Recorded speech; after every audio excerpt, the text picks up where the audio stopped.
Bortle here, guys. We have here a history-making deck profile, player interview, whatever you want to call it. We have here James Beasley with his first place Traptrix deck profile. How are you, man? I'm good, man. How are you doing today? I'm doing quite well. So, could you please tell the world what's your overall experience from this event and how'd you do it? We had 9 rounds of Swiss, 275 players, a record-breaking Tuscaloosa regional as far as player count. I was undefeated up until round nine. I did lose round nine to Natura Runic, unfortunately. But with the tiebreakers, I still managed to pull out first place. The deck overperformed today like crazy, or yesterday like crazy. Was hoping to at least make top eight, but I just kept winning round after round, and it was just an insane day. And before we go over this deck profile, would you like to do some shoutouts? Yeah, so shout out to two of my friends in particular, Zach and Devin. They helped me play test. I've been play testing this deck for weeks against Cashier, mostly Cashier and Branded. Uh, so they like met with me at our locals every week, and we just were play testing a ton. Shout out to all the other guys or that I'm friends with around here, and shout out to my locals down to game for giving us a place to play and hosting all our locals and everything. Well, sweet. Without further ado, let's go ahead and start this history making post structure deck regional first place deck profile. All right, so start off three Mantis, pretty standard. One of the better normal summons. Three Mermello, also standard. I played three Pudica. I actually maxed out on all the regular normal summons besides Dianea. Pudica is just it. Once you get it in rotation, it's such a good card. Like, and the field, it searches the field spell. I just felt like it just needed to be at three. I also played three Arachnocampa. I know some people are playing it at two. I actually cut it, or I actually had it at two, and then bumped it to three the night before the regional, uh, because one of my friends told me basically if you open two of them, you can just combo off. You normal summon one, make Sarah, and then special summon the Arachnocampa, and then set Holotea if you have a normal trap in hand, and just continue your plays. Oh, that's pretty nice right there. That makes a lot of sense to be Yeah. honest. Yeah.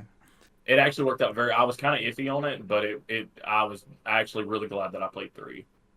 Uh, so two Dianea, that's pretty standard. Every list that I've seen plays two. Just it's a good normal summon. It's free monster from the grave and can reset your trap holes. Three Parallel Exceed card is nuts. It's an early Rafflesia, and you don't really have to commit any other resources in your hand to get a Rafflesia on the board early. If you're playing Traptrix, I definitely think you should be playing three of this. Even if you have one left in deck and you draw into it and you can link summon, it's a free level four body. Three Ash, pretty standard. It came up a ton. It's just a staple hand trap in this format. I would like to mention I do see that there are no Nibiru's in your list at all. What are your thoughts on Nibiru No. in this format?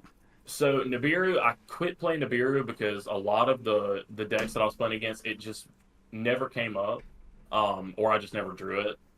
With Cashier, they swapped off from the zone lock combo into just a lot of times it was just an Arise Heart Pass or a Shanger Era, and some back row set.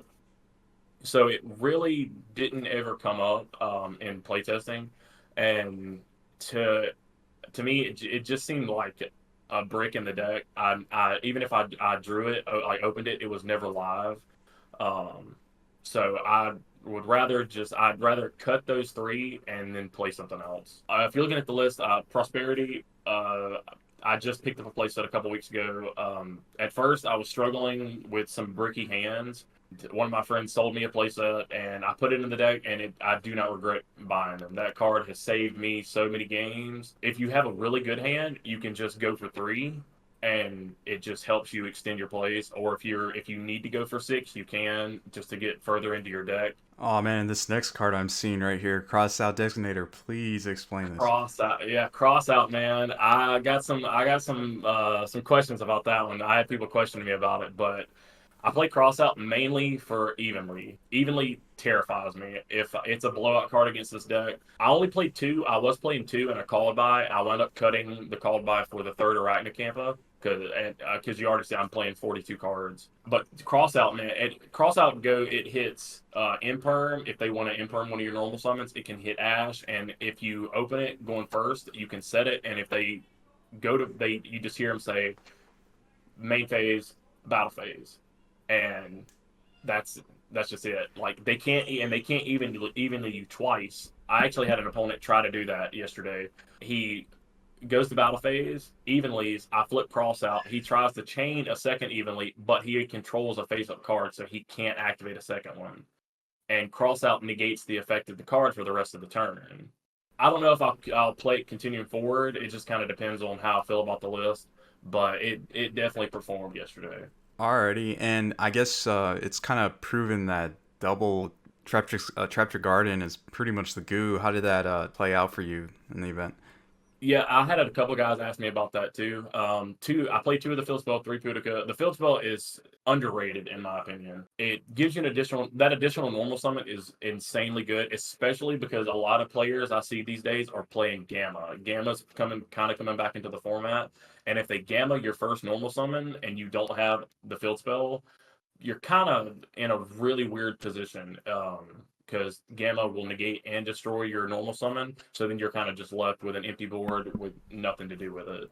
So two field spell, I really didn't draw it that often, and I don't think I ever drew both of them in the same hand. If you have something on board that you don't need, you can banish it to get something out of grave. That it's also a way to loot Mermello to pop your opponent's back row. And as far as your trap hole lineups, I am seeing you are playing several one ofs, but you're playing multiple copies of the best ones. Please explain your ratios. So play two floodgate and two gravediggers for the regular trap holes. Two of the floodgate is because it's really good against Cashiera. Floodgate, they get a special summon Fenrir or Unicorn. You floodgate it, and they can't search. They just don't get their search because it's not an on summon effect for the Fenrir or the Unicorn, and it's just stuck there. They can't use it. They can't because they can't flip it face up. And they have no. It's just a dead card on their board. They have no way to get rid of it. The two Gravedigger, that was more for Nibiru, honestly. Because if I draw one, and that did happen a couple times, I drew one in my opening hand. The second one came up. My opponent or for hand traps, like I could go. I had an extra one I could set, and it came up a couple times playing two. My opponent weren't expecting the second one. It actually won one of my games against Sprite. Melfi Sprite. It actually won because I was able to burn him for 2k damage, and he had started twice that turn or twice that game, and time was called, and I had him on life points. So yeah, those two are definitely I think the best trap holes. So from there, yeah, three Holotea, MVP in the main deck. That card is insane. I There's no other word for it. That card is just crazy. It's too good. Activate it the turn it's set. It gets you another monster out of the deck. You can banish it from your grave. Like I said, to loot Marmello or get your Sarah back if they get rid of it. You have to play it at 3. There's no reason not to. That is true, and some people may not know it has 2,400 defense, pretty high. Yeah, that actually came up. One of my opponents could not swing over it because it's got 2,400 defense. Traptrix Trapple Nightmare. It's a one of. I used it a handful of times. It's just a monster negate pops the card, like pretty simple. The terrifying Trapple Nightmare mainly for the branded matchup because you can cause Mirajade to miss timing on its Regeki effect. I only played one branded player though, and it never really came up. Against Sprite, it's not very good because a lot of their thing, unless they gamma or burst to like boost the attack of their board, it doesn't really come up against the deck. How was that Brandon matchup? Because I'm seeing you're not playing D barrier, and that's kind of like almost an auto button win for that. I 2-0'd him. I think it was round 3 or round 4. Game 2 was a little like game 1. I think I won my die roll. Went first, had the nuts hand, and he just couldn't play through the board. Game 2, he had he was kind of able to loop his Mirror Jade. I didn't really struggle with it that much. I think I had a Kaiju in hand. I think I had one of the Kaiju's in hand and just was able to get rid of the Mirror Jade and just play through his board. So I really didn't have that much issue with it. I was expecting to play more branded players, but none of them really ever made it to the top tables. Yeah. So then the last six card in the deck, 3 Empire. It's just it's a staple. It's a discard off of for Holotea if you don't need it. And just you can set it, negates the zone. If your opponent forgets about that, that does happen every once in a while. They'll forget where the zone you've activated it in. And then the last 3 is main deck evenly match. Didn't see it a whole lot yesterday, unfortunately. Okay, sweet. And that is a main deck count of 42 cards. And Yep. if you had to go all over again, would you have cut the crossouts, or did you hit more cards other than evenly throughout the week? I hit I hit a couple other cards. I did wind up hitting an Imperm. I hit an Ash Blossom. I actually hit a Prosperities as well, Oh, which nice. was my opponent played Prosperities. I had one set, and the way the board was set up, I didn't want him to have access to any other cards. So I cross outed his Prosperities, and I think I won that game. Insane. All right, would you like to go over the extra deck real quick? Yep. So the extra deck is 3 Sarah. Sarah's that's a +2. That card is so nuts. People will not get rid of it at first, and then I'm just like going +2 every single turn. The Adipus, it's a one of. It's helps OTK. It can also pop cards in your opponent's board. It also doesn't just negate monsters. It negates face up cards. I don't know if some people realize that. So if your opponent has any like spell or traps face up or anything like that, you can any continuous, you can negate them and then get rid of them. So I watched your profile with Adam, who got top 32 in LA last week, and he was on the Jasmine and Rika combo. He was playing the Hypertron rank 8. I swapped it out for the Teardrop Rika. The combo came up a couple times, so it's the Aromatherapy Jasmine, Rika Queen Strenna, and Teardrop the Rika Queen. It came up 2 or 3 times yesterday. Your board is more susceptible to Nibiru if you go that route, but it's just another interruption on your opponent's turn. And then Jasmine says if your life points are higher than your opponent's, it and other plant monsters it points to cannot be destroyed by battle. Plus, it gets you to another plant out of the deck if you tribute off a monster you don't need, or if you've already done the Strenna and Teardrop combo and it stays on board. It's just like next turn you can just tribute something else off and get another plant out of the deck. So from there, 2 Rafflesia. I don't really think you need 3. It never really came up. Rafflesia is just funny enough. I almost never got to use its effect because my opponent always had a Book of Moon for it.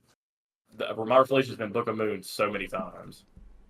Yeah, I hate it when that happens. Yeah, And I do see 2 Penangulica. Did a second one ever come up, or was it just like a pot yeah, target?